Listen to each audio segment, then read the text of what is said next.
Good morning po. Magandang araw po sa manonood nitong video na 'to. Pag-usapan natin itong kay Calvin Abueva, the situation with Calvin Abueva. And this is a very critical situation for the player and for the league, no? Kasi kailangan nila magbigay ng desisyon na kumbaga put the respect in the league and at the same time ito, kabuhayan po ng isang basketball player na isa rin po sa pinakamagaling na basketball players na kilala natin, ano? Pero ang masasabi ko lang, this is a very unfortunate situation for the player, but kailangan may gawin ng Philippine Basketball Association tungkol dito. Ako po si Salud ng Powcast Sports. I do boxing basketball commentary at kung bago ka pa lang dito, please subscribe. Mag-intro lang ako ng mabilis and then let's talk about what I feel about this situation and why every move of this kahit sa pumabor o hindi meron pong masasagasaan. Powcast Sports. If you're new here, don't forget to subscribe and hit the notification bell. This content is presented by Arena Plus, Astigsa Sports. First of all, we're doing this as from the outside, no? And I'm a vlogger. I'm basing my opinion based on the videos and sa mga sinulat pong articles online and syempre sa mga pinost po ng mga tao sa social media. So it might not be 100%. So just a disclaimer right there. Pero this picture, etong picture ni Calvin Abueva na to, says a lot of things and medyo dito talaga, medyo masisira talaga si Calvin Abueva dito, no? So kung hindi mo pa alam, mainit po yung game number 2. In fact, actually, yung post-game ng game number 2 ang mainit kasi natambakan na naman ang Magnolia sa laban nila. So game 3 bukas, kasi Tuesday ko ito ginagawa, Wednesday game 3. So we don't know yet kung Calvin Abueva will be suspended or will be given a fine because Magnolia is already kumbaga dihado na sila at tinatabakan pa sila, tatanggalan pa sila ng isang Calvin Abueva. We know that is one of the main players ng Magnolia. Kumbaga, we know that anytime, although he may not be that consistent or the main man really for Magnolia, isa pa rin siya sa nakakatulong po sa team. So pag tinanggal mo pa yan, parang sinasabi nga nila, pag tinanggal mo pa yung Magnolia, parang binigay mo na sa San Miguel daw ang championship. So dihado na lalo pang nadihado. But that's one thing that you can think of, yung outcry ng Magnolia na sabihin na parang magiging bias ang PBA pag ganun. Pero at the same time, meron ding outcry na Calvin Abueva should be given a penalty of some sort. Now, so from what we heard, kakausapin po ni Commissioner ito pong mga tao na involved dito. Of course, obviously Calvin Abueva, tsaka siguro yung mga asawa, tsaka yung mga players na Motaw Tua. Nakakalungkot kasi magka-teammate sila sa Gilas, Pilipinas. They were all having fun when we were watching them. May camaraderie. Tapos bigla na lang nagkaganon. Now, so obviously magkakaroon po ng investigations, but from the photos and the video themselves, luging-lugi po talaga si Calvin Abueva dito. And unfortunately for Calvin Abueva, because of his history of this type of things, of these antics, siya po ang nasa losing end ng situation na to. Siya po ang parang talo dito sa sitwasyon na to. Pwede ring matalo ang PBA, depende po sa gagawin nilang desisyon. Because although in the past, again, I'm doing this as subjectively, we support the PBA, Calvin Abueva and everyone, but we're doing this as an opinion lamang po regarding the situation. Kasi sa totoo lang, I felt that the reason why Calvin Abueva is like this and all of the other things that's happening in the PBA, kasi medyo malawag po talaga at mababa po yung mga penalty sa PBA. Like for example, yung na nagmura, no? Sinapido yata yon.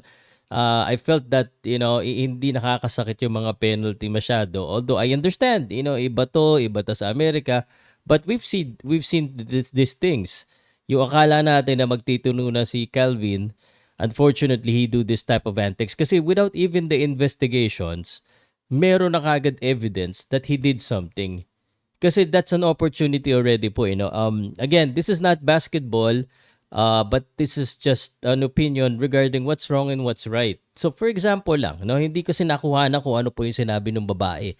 And kumbaga, ang claim ni Calvin may parang hindi magandang sinabi o minura yata in front of his kids, which is mag-iinit talaga ang ulo mo. But given the situation of Calvin Abueva should have realized that this is an opportunity for him to restrain himself, and instead of going back to the lady, probably could have just reported and showed to be a better man. Ang hirap po talaga niya. I mean, bilang isang lalaki at tatay din na pag binastos ako or binastos yung anak ko or sa harapan ko, no, sa harapan ng anak ko, talagang mag-iinit ang ulo ko, talo pa ako, talo pa yung team ko, di talagang mahirap. So that's the situation here. I mean, you gotta understand also Calvin Abueva, but I thought Calvin Abueva had an opportunity to be a better man sana during that situation. Plus, hindi na nakatulong na in-game,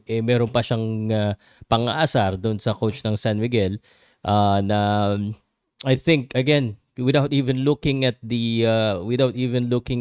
or investigating it, you know, why else? Anong pwedeng palusot ang pwedeng sabihin ni Calvin why he did that act, itong photo na to. So, what is this? Kumbaga, ano yan? Ano ibig sabihin ni Calvin? Parang ang hirap talaga ilusot yan.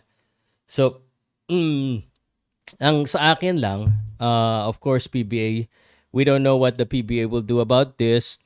They're trying to fix this. But the first thing that could have happened is control siguro yung security and media. Kasi magiging kawawa talaga si Calvin dito. I mean, pag nagdesisyon ng PBA na sabihin nila na sige palaruin natin 'yan, kaawaan naman din ng PBA, you know, pag nagbigay ng 20,000, 50,000, sabi na naman ang mga tao, mawawalan yung minsan ng trust yung tao sa on how they handle this type of situation. So, you understand where I'm coming from. Pag binigyan naman ng mabigat, kawawa naman din si Calvin Abueva. So, the direction here, talagang may masasagasahan either way. Like what I said, may masasagasaan po. And this is a tricky situation that should be considered by the PBA. Kasi the PBA is the one, kasi hindi na nila na ang tawag dito, hindi na nila na control the situation during the incident after the game, kasi isang katutak na video ang lumabas which is very obvious na talagang ang mga tao and nothing against anyone because I'll do the same thing. I'll take a video that they're interested in things like this. Unfortunately, it's bad for the PBA that mas pinag-uusapan pa yung away na ito kaysa dun sa laro. No? But because of this, everyone is curious sa Game 3. What will happen sa Game 3? Will this be an additional motivation for Magnolia? Or would this be the end of Magnolia? Especially with Calvin Abueva potentially being out of Game 3. Kasi walang nakuha kay Mo eh. Walang video kay Mo. Mo is smart about this. That he wasn't seen with any act. Pati yung, sorry to say, Calvin, yung pagmumura, kawawa ka talaga. Kasi, kumbaga sa social media, ikaw na kagad ang nakita ng mga tao na may ginawang mali. Without even investigating, the way you react to things should have not been that. Na naghamon pa ng suntukan. I'm sure you guys agree with me. So, the PBA would have to make a decision and potentially, again, will they be light at Calvin Abueva? Will they, kumbaga, ito, si Calvin, 36 years old.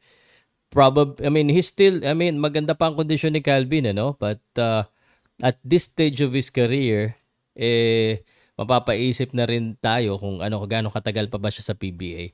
Although, PBA also thinking, if we do this to Calvin, Calvin will just play in the other leagues. And the other leagues will surely accept the guy because he has the star power. No, so it's a tricky situation. Ano kaya ang gawin ng PBA? Kung kayo po ang PBA, what would you do sa sitwasyon na to kay Calvin Abueva at sa nangyari po? Let me know in the comment section. And I apologize to PBA fans na paminsan-minsan lang tayo nakakaano. Sobrang dami kasing sports na kino-cover. Hindi naman maraming sports, basketball, boxing at MMA. But medyo sa NBA pa lang, sobrang dami ng istorya. But Calvin Abueva, let me know what you think. Ako po si Pau Salud ng Powcast Sports. Please subscribe, hit that notification bell para lagi niyo po ang kwentuhan.